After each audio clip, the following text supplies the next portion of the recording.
Have you ever heard of a project so massive it involves over 150 countries and more than $1 trillion?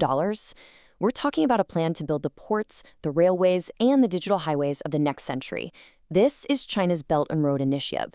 And believe me, it's not just redrawing trade maps, it's completely changing the global game. All right, so here's our game plan for today. We're going to start by really digging into China's massive strategy. Then we'll look at how it pretty much kicked off a global competition.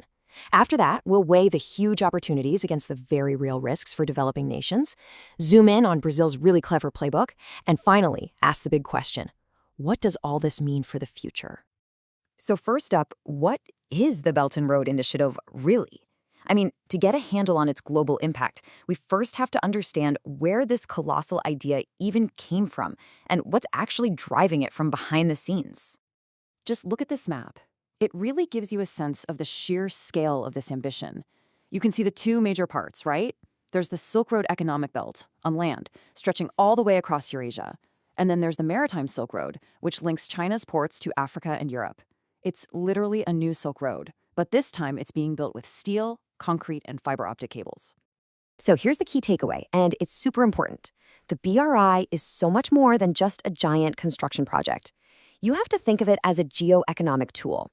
It's basically the main engine for China's grand strategy to reshape the global economic order into one that works a little better for its own interests, in a world that it sees as becoming more and more multipolar. Now, what's so interesting here is that the BRI didn't just pop up out of thin air in 2013. Nope, it was really the next logical step in China's long-term strategy. It all started way back in 2000 with the Go Out policy, which pushed Chinese companies to start investing overseas. But the real game changer, that was the 2008 financial crisis. China's huge stimulus created this massive surplus of industrial stuff, which perfectly set the stage for a much, much bigger move. So that gets us to the big why. And the answers are all tied up in China's own needs. First, it's a kind of economic release valve, a way to export all that extra steel, cement, and construction skill. Second, it's about developing their own country, trying to lift up the poor inland areas by plugging them into global markets. Third, it's about security, making new routes for energy so they don't have to rely on sea lanes that rivals could choke off. And yeah, of course, it's also about flexing geopolitical muscle and making China the one who sets the rules. Okay, so you can probably guess that a project this huge wasn't just going to fly under the radar. It didn't take long for the BRI to become the main stage for the growing economic rivalry between China and the United States. Over in Washington, the view got real dark real fast. What might have been seen as just another development plan is now widely viewed as something way more sinister, a strategic Trojan horse designed to sneakily expand China's political power and even its military presence all around the world. And this port? This became the poster child for the whole American argument. This is the story of debt trap diplomacy. The theory goes that China drowns poor countries in loans they can't possibly repay just so it can swoop in and seize their most valuable assets, like a port, when they default. But, it's not quite that simple.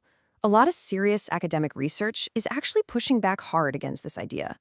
Researchers have looked at the data and found very little proof that China is systematically seizing assets. In fact, they found the opposite, that China is often pretty willing to renegotiate, restructure, or even forgive debt.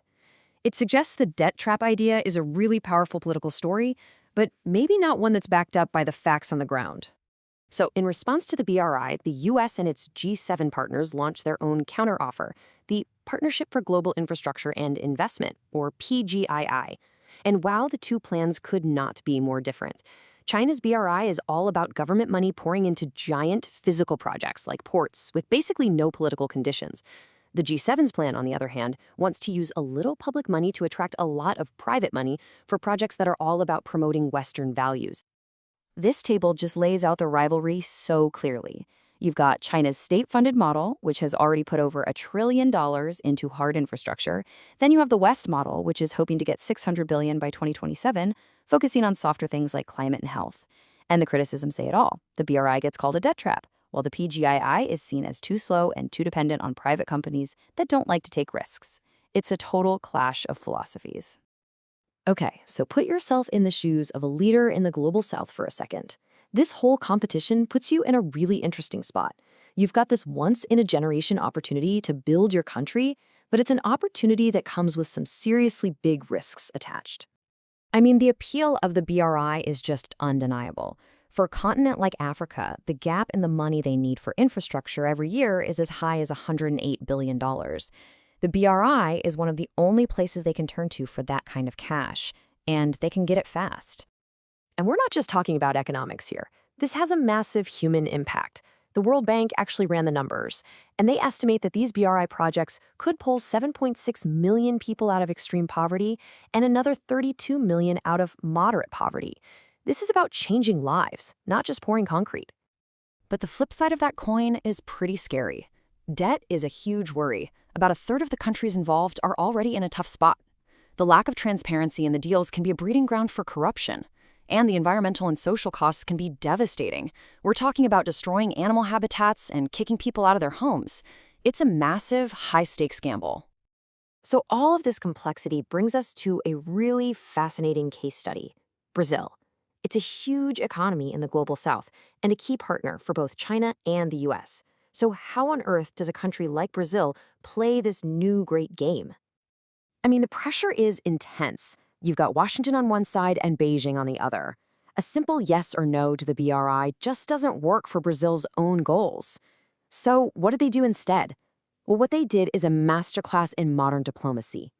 The answer is baked right into their foreign policy DNA. It's something called strategic hedging. The basic idea is simple. Don't ever tie yourself to just one big power. Brazil skillfully balances its relationships. It works with the US on some things and with China on others, all to protect its own freedom and give itself the most options. And this led to this absolutely brilliant diplomatic phrase: synergy without adhesion. Here's what it means. Brazil has always, no matter who's in charge, refused to officially sign up for the BRI. But what it does do is agree to find synergies between Chinese investments and its own development plans. This lets Brazil get all that Chinese money for its own projects without ever officially taking a side in the bigger geopolitical fight. It's genius. And if you don't believe me, just look at the table.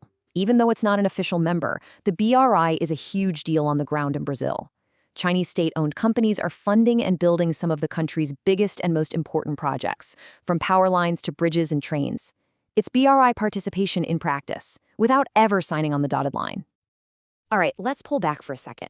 We've seen the strategy, the competition, the tough choices that countries are facing. So what does it all mean for the world we're all going to be living in? This map really says it all, doesn't it? You can just see how much of the world has bought into China's vision. It shows you the incredible global reach of the BRI. And at the same time, it makes the places that haven't joined, like Brazil, stand out even more. It proves there are other ways to play this game, especially if you're a big, influential country. Because at the end of the day, this global competition, this whole fight between China's BRI and the West's PGII, between state-led growth and market-led growth, it's about more than just building stuff. It's a fundamental struggle to decide who gets to write the rules, who sets the standards, and who defines what the global economy is going to look like for the rest of our lives. And that question is far from settled.